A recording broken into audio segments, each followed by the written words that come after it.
Today I will explain how to create dynamic blocks that you can use to model a kitchen in SketchUp.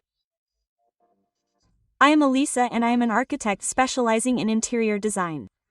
I am here to give you tips and tricks to optimize your work in SketchUp and Escape, especially in the iOS operating system. Let's open a new file right away and create our kitchen modules. In particular, we will create a base module with a door and a base module with 2 drawers with a groove handle.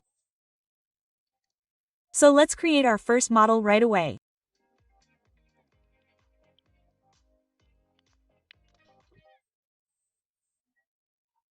Once the model of the structure of our base is ready, let's select it and create a component, and we will call it door structure.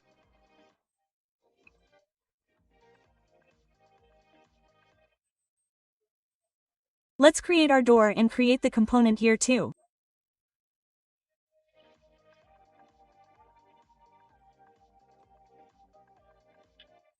Now let's create the zacchino, which in this case I made 8 centimeters. Let's create the component, and now let's create the stop. Here too let's create the component. Now let's select this entire module that we created and create an overall component, and we will call it base with door.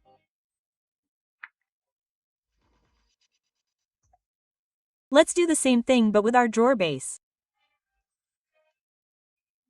So we can copy this module, explode it because we want to create a new component.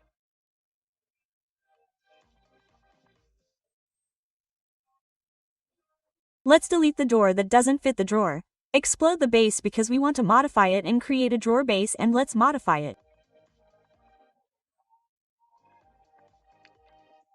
So let's create the groove in the center of our structure.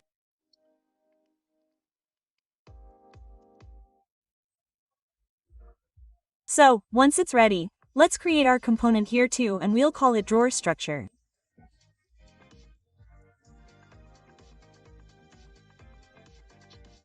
So let's create our drawers. In this case I'll only create the drawer closing door because I'm not interested in showing the internal structure of the drawer when the drawer opens, but if you also have this need you can go and model the entire drawer.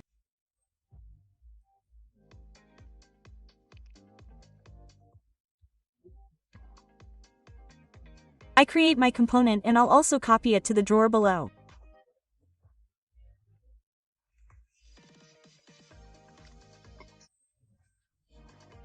I delete the guides and then I'm going to create my overall component of my drawer base. Now I have 2 components, one with the door, one with the drawers. Let's see how to make them dynamic, because right now they're not dynamic. What do I do to make them dynamic? Window, Attributes, Component. Here I can add attributes for each component I have created so that I can make them editable. So you can do this for the door, for the top, for the structure, for the skirting board, for the entire component. In this case, since it is a basic video on dynamic components, we will create parameters only for the global component of our module, so to modify the height, depth and width of these modules.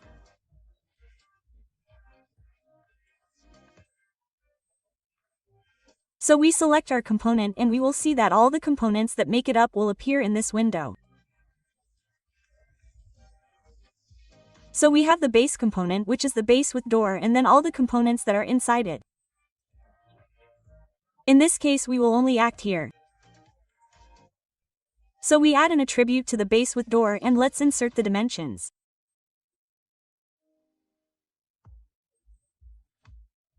I insert the attribute of the dimensions of my module, so the x, the ny and the enz.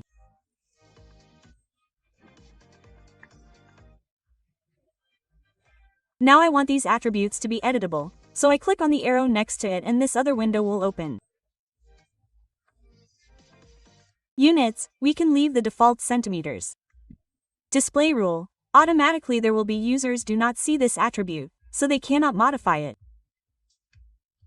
To make it editable I have to click on this drop-down menu and click on Users Modify as a text box or select from a list, if I want to give a list of options. In this case we will choose text box. We can write how to display this label, so in this case it is the depth and we write depth. Display in centimeters, apply. We can do the same thing for the width and height.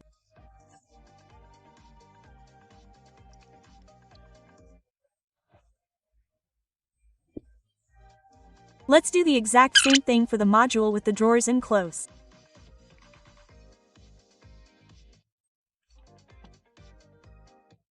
Now, how do I modify these modules? Component Options window. Now the Component Attributes window. Once I have set it, I no longer need it, unless I want to modify how these components can be modified. But to manage the dimensions parametrically I will have to use the Component Options window that I find here. I select the corresponding component. These editing options that I have given in the Component Attributes window will appear. So I can modify the depth, width, height as I like. So, let's say we want to create a kitchen base unit consisting of a 60 module with a door, a 45 module with a door, and a 90 module with drawers. We can do this procedure.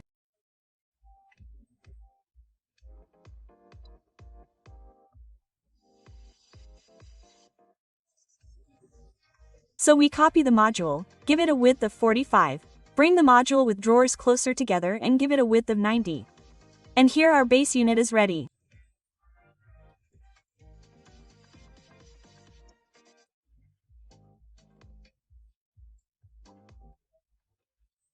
As you can see, it was much faster than changing the width, height, and depth module by manually modeling. This way, all we have to do is type in the size we want.